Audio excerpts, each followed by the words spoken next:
Bonjour à tous. Merci pour votre fidélité. Je suis heureux de vous retrouver dans des conditions évidemment tout à fait singulières dans le cadre de ce confinement général qui nous renvoie particulièrement à nous, à notre solitude donc. Qui eût cru d'ailleurs en commençant ces leçons que nous en serions là aujourd'hui, à vivre, sentir ce que je m'emploie à essayer de penser. La solitude, donc. De la solitude, nous avons posé la question la fois passée de savoir ce que nous pouvions en faire, cette solitude qui est la nôtre. La réponse que nous avons suggérée consiste finalement à dire que quoi que nous en fassions, nous ne pouvons pas de cette solitude nous en défaire, puisque cette solitude est nous. Cette solitude, nous allons y revenir, consiste totalement, entièrement, seulement dans le rapport que nous entretenons à nous-mêmes. Loin donc d'être un phénomène lié à l'autre, la solitude est un phénomène lié à l'être. Autrui n'a pas besoin de me manquer pour que je sois et ou que je me sente seul. Pour que je sois et ou que je me sente seul, il n'y a besoin que de moi. Il me suffit d'être moi, si jamais cette expression être moi, être soi, peut avoir un sens réel, puisque nous l'avons suggéré également, à l'intérieur de moi, il est bien des moi, au point d'ailleurs que je ne sache pas particulièrement qui je suis. Mais peu importe, j'ai à être moi, que je sache d'ailleurs qui est ce moi ou pas, j'ai à être moi, ce rapport de moi à moi, constituant donc le soi. Si la solitude est bien liée à quelqu'un, elle ne l'est donc pas, encore une fois, à autrui, elle n'est pas liée à autrui, elle est bien liée à moi. La question n'est donc plus de savoir ce que nous pouvons faire de la solitude, la question aujourd'hui est de savoir ce que nous pouvons en dire. Je viens globalement de résumer les acquis qui sont les nôtres, j'aimerais justement les ressaisir à travers non plus une distinction, mais finalement une tripartition. J'avais tenté de distinguer, dans un premier temps, vous vous en souviendrez, la solitude du solitaire de la solitude de l'esselé. La solitude du solitaire, que j'avais pu qualifier également d'isolement, et la solitude de la retraite, la solitude du retraitant, la solitude de l'homme qui choisit de s'isoler. Et j'avais suggéré pourquoi, en règle générale, pour ne plus avoir d'ailleurs à se sentir seul parmi les autres, en décalage avec eux, et donc mal de cette distance. La solitude du solitaire, l'isolement, la retraite, et donc la solitude choisie. La solitude voulue, délibérée, intentionnelle, solitude souvent heureuse, solitude qui est évidemment un cadre propice aux activités les plus sérieuses comme les plus futiles, en tout cas aux activités. De l'autre côté, la solitude de l'esselé, l'isolement. L'isolement subi, que je choisirais donc d'appeler l'esselement. Solitude malheureuse, solitude douloureuse, solitude où il m'est justement, où tout m'est pénible, où il m'est particulièrement difficile de faire, d'agir, de m'occuper, de tuer le temps. Solitude imposée, solitude imposante.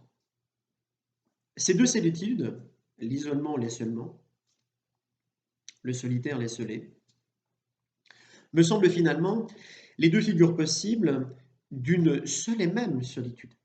Solitude véritable, solitude une et unique. J'avais tenté de soutenir l'idée selon laquelle il n'était pas possible de penser la solitude plurielle.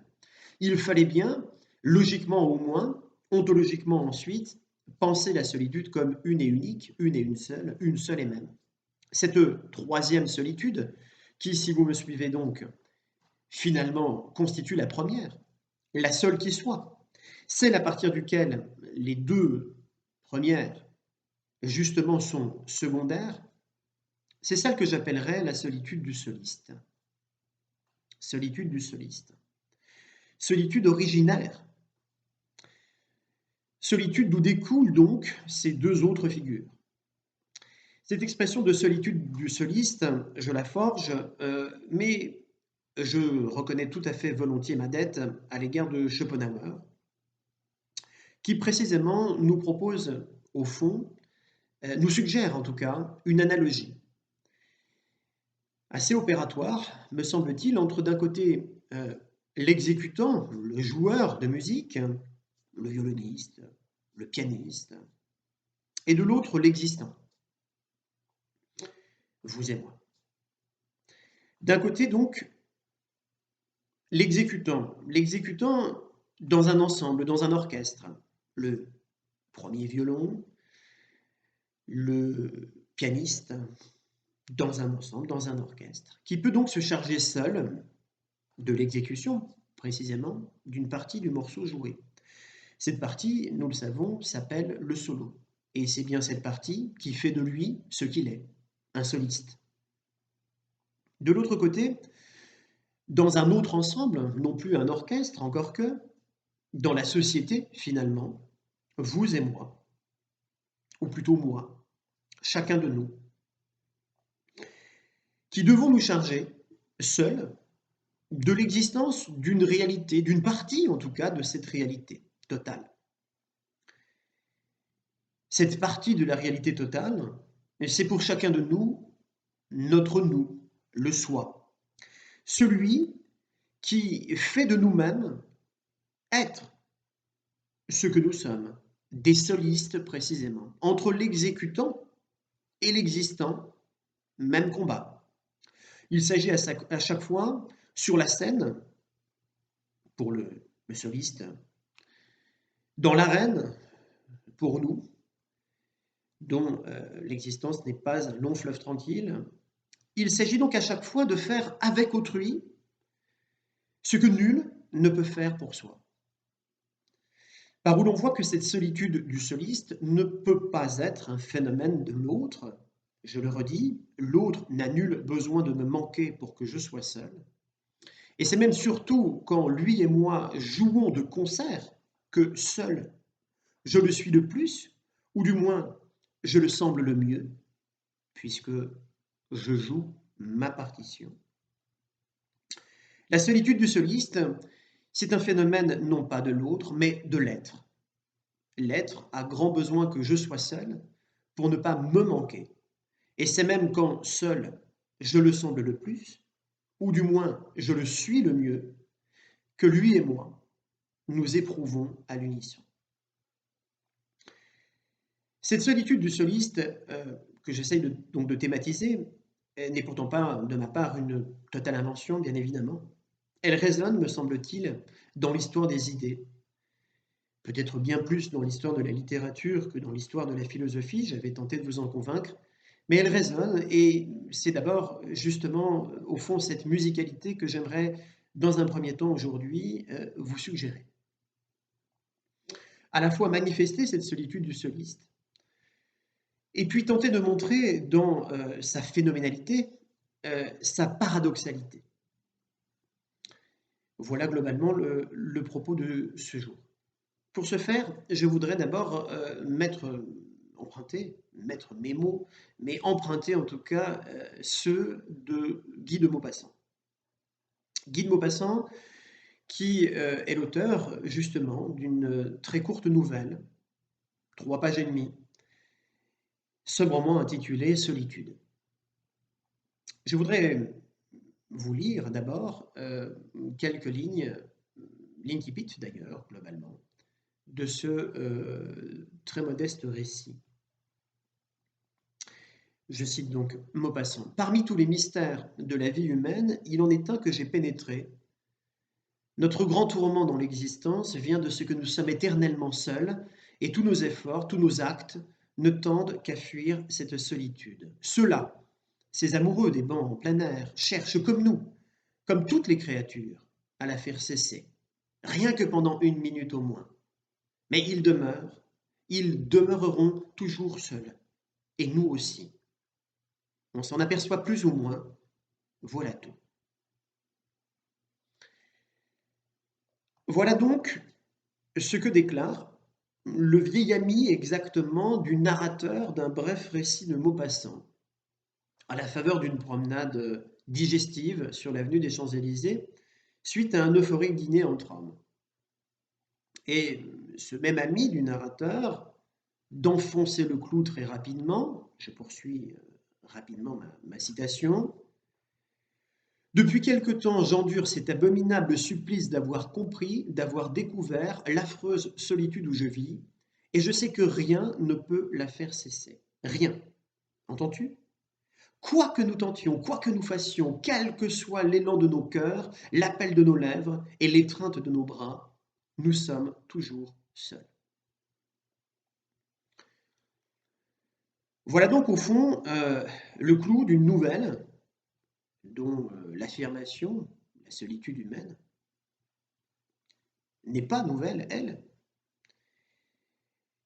Affirmation, cela dit, qui reste rebelle à la raison en raison des nombreux paradoxes qui résonnent en elle. À commencer d'abord par la validité d'un tel énoncé, étant donné que qui voudrait soutenir que nous sommes seuls ne pourrait, semble-t-il, que démentir son propos par ces mots. Le prédicat, seul, connotant ici le singulier, quand le sujet, nous, dénote lui le pluriel. Or, le pluriel suppose le singulier, et assurément multiples, nous autres individus ne sommes pourtant qu'un, chacun de nous étant lui, de facto, et par définition, aucun autre, mieux, chacun de nous devant être lui, de iuris, et par essence lui seul, solus, voire par excellence lui-même, si tant est que nous y parvenions, ipse. Il faut tenir avec Leibniz cette proposition identique qui, comme il le dit, n'est diversifiée que par l'accent, à savoir que ce qui n'est pas véritablement un être n'est pas non plus véritablement un être. Ce qui n'est pas véritablement un être n'est pas non plus véritablement un être. Dès lors, nos ipséités personnelles composant ce que Jean Kelevitch appelle un pluriel de solitude, il va de soi que, sans être seul à être seul, ni être seul tout seul, chacun pour soi est bien le seul, ce qu'il ne perçoit et ne conçoit jamais tant que parmi les autres.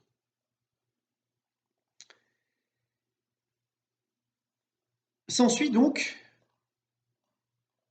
un premier paradoxe, qu'on pourrait formuler ainsi, c'est loin de la solitude que la solitude se côtoie au plus près. C'est toujours avec les autres, parmi eux, au plus proche d'eux, que nous pouvons justement mieux saisir, ressaisir notre solitude. Et c'est exactement le cas dans cette nouvelle de Maupassant. L'ami du narrateur en question y songe en plein Paris, lors même qu'il se trouve donc en bonne compagnie, son ami. Et ce qui d'ailleurs lui fait penser n'est rien d'autre que le spectacle d'un couple dont les deux êtres, je cite encore, les deux êtres assis côte à côte, ne font qu'une seule tache noire dans la nuit. Force est donc d'avouer que, pas plus que le commerce du monde ou que l'amitié, l'amour, au sein duquel cet ami du narrateur de Maupassant a sans doute éprouvé la solitude, pas plus que le commerce du monde donc, ou que l'amitié et l'amour, au sein duquel il a éprouvé cette solitude, c'est-à-dire enduré la première fois, ne la lui fait oublier. Et pour cause. Bien loin de dissimuler à chacun sa solitude, et plus encore de la dépasser, de tels expédients, le commerce du monde, l'amitié, l'amour, ne servent au contraire qu'à la dévoiler. Car où mieux sentir cette solitude que là même où elle ne semble ne pouvoir ni ne devoir exister, au cœur de la foule, en plaisante société, et jusque dans l'intimité d'un lit partagé. Solitude qui n'est jamais tant un état on l'avait suggéré dans notre troisième leçon, l'état d'un lieu inhabité ou éloigné de ceux qui sont peuplés, qui n'est jamais tant un état ou une situation. La situation du solitaire, encore une fois, qui choisit la séparation, l'expatriation, la claustration, le confinement, ou celle de l'esselé qui subit l'abandon, l'exclusion, la séquestration. Solitude donc qui n'est jamais tant un état, qui n'est jamais tant une situation qu'une sensation, si soudaine et en même temps un sentiment si violent qu'il peut parfois pousser jusqu'à nous y réfugier. Je le suggérais, c'est sans doute encore pour ne plus nous sentir seuls que parfois nous privilégions l'isolement. Quand bien même on se désole d'être séparé des hommes, c'est parce que l'on désespère de s'y mêler que l'on s'isole, pour loin d'eux tenter de résorber cette plaie vive, ouverte par la conviction de ne pouvoir jamais qu'être seul à leur côté. Aussi évitons toujours la solitude par dépit, puisqu'il n'y a guère de sens à rester assemblés sans pouvoir être ensemble. Comme le dit le proverbe, mieux vaut seul que mal accompagné. La solitude est donc, quand nous la choisissons, une solution de repli pour celui qui pâtit de l'impossibilité de s'unir à autrui. Celui qui préfère fuir un jour plutôt que de le voir autrui toujours s'enfuir. L'isolement est donc, pour relier mes trois figures, solitude du solitaire, solitude de l'esselé, solitude du soliste, la troisième étant, vous l'aurez compris, la première, la seule véritable solitude, l'isolement étant une solution proposée à la difficulté de l'isolement posée par le problème de la solitude. Ironie du sort, pour les êtres que nous sommes, sociaux à l'évidence, et loquaces à l'extrême, c'est dans nos échanges les plus complices avec autrui que nous nous découvrons seuls, semblables en cela aux pianistes, dont la partition n'est pas dans l'orchestre, celle des musiciens de pupitre. Solitude du soliste. Surprenante ou plutôt saisissante découverte qui permet donc la formulation d'un second paradoxe, que je formulerai ainsi: la solitude qui ne transparaît pas d'ordinaire ne disparaît plus sitôt qu'elle apparaît. Et là encore, le récit de Maupassant est parfait. Le vieil ami du narrateur de Maupassant en témoigne encore, lui qui, fort long à s'en douter, n'en doute plus un seul instant depuis que cette solitude s'est imposée à lui. Dérivant d'une prise de conscience qui, sans être immédiate, n'en est pas moins ultime, en ce que jamais plus le monde n'est alors vu comme avant, la solitude, autrement dit la position de tout un chacun dans l'être, autant que son imposition dans la conscience, la solitude a ceci de particulier qu'elle ne saurait passer ni s'émousser. En la matière, le temps ne fait rien à l'affaire, bien au contraire. D'emblée coexistence, vu que nous ne nous tenons dans l'être que pour tenir le nôtre d'être d'un autre dont nous sommes issus, en l'occurrence ici nos parents, notre existence, j'insiste sur le ex, nous sortons de, notre existence ne débute pas dans la clôture solitaire d'un sujet monadique, sans porte ni fenêtre, pour parler comme Leibniz, mais dans et par l'assurance d'une vie commune, où être signifie d'abord être avec et par l'autre, puisque d'abord être, c'est naître, le verbe naître, et persévérer dans son être grâce à lui, autrui, nos parents. Cela dit, avec l'attachement familial et social qui nous est naturel, et plus encore avec l'amour maternel, la vie nous fait à l'aube une promesse qu'elle ne tient jamais. Je cite ici Romain Gary. La vie nous fait à l'aube, donc de la nôtre, une promesse qu'elle ne tient jamais. Ce que justement grandir fait saisir. Ou mieux, ce qui, lorsqu'on l'a saisi, fait grandir.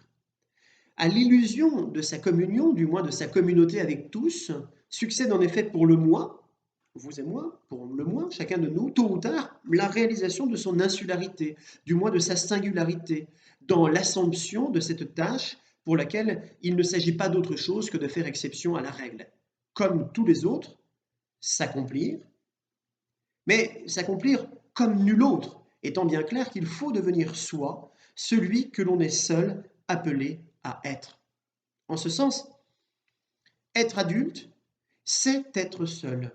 Et c'est là une citation de Jean Rostand. Être adulte, c'est être seul, être par et pour soi-même. L'homme, l'homme adulte justement, l'homme qui ne surgit de l'enfant qu'à se le dire, en regrettant le désir qu'il a eu petit, de vite, ne plus l'être, petit. L'homme, donc l'homme adulte, ne peut alors plus que le sentir, toujours et partout. Affection de soi par soi, qui colore le monde et l'éclaire sous un nouveau jour, la solitude s'avère dès lors le tour que prend notre vécu, la manière dont tout se donne à nous et dont nous nous accordons au tout, ou si l'on préfère, la solitude devient donc une atmosphère, un mood, une Stimmung, comme diront les Allemands, qui nous détermine au point que nous séjournons en elle. Rien de bien aisé néanmoins.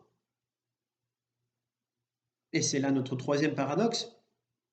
La solitude, qui nous est on ne peut plus consubstantielle, ne nous est rien moins que naturelle.